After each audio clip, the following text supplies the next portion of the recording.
Hi, I'm Joey Paul Jensen, and welcome to the Casting Stories on the Virtual Channel Network.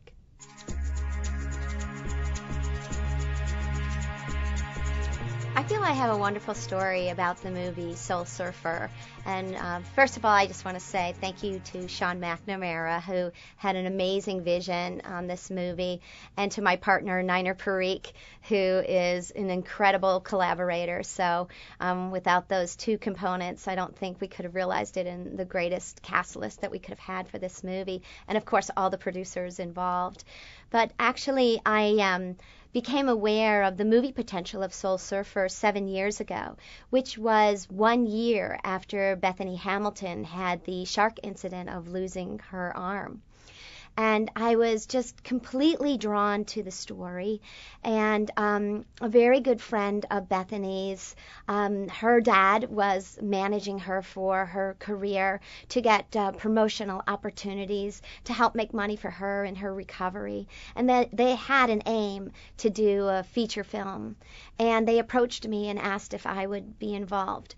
And I was extremely thrilled, not to mention the fact that my husband was a huge fan of hers and had already read her book, and they were so excited that they instantaneously got us a autographed life-size poster of Bethany and her book. And it became like a passion for me that I was going to really be on a mission to help bring the parties together to make this movie. And it is a long-winded story because it did take 7 years and actually 3 or 4 inceptions.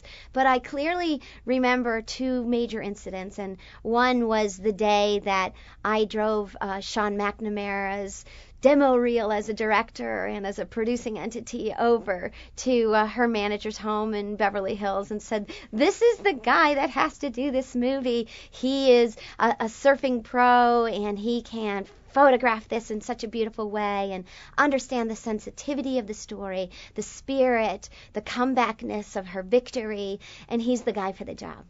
So that was an incredible day to drive his demo reel over there.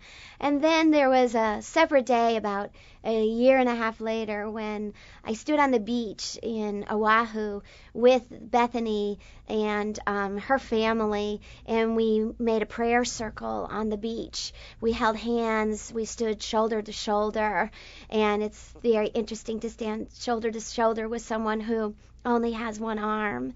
And we just kind of were silent in prayer, knowing that this movie was going to see its light in such a beautiful way. And it was 3 years later that it really, really happened, because we had one time we thought it was happening and then the money fell apart, and then another time we thought it was happening and the money fell apart. But then in this inception, when all the players came together and David Tice jumped on board and Mandalay jumped on board and Sony jumped on board and Helen Hunt and Anna Sophia Robb and Dennis Quaid and all the rest of the cast, that just was so perfect. We got this beautiful movie that I'm so proud of, and it was my 50th feature film in my career, and I can't say enough about it because it's an amazing story.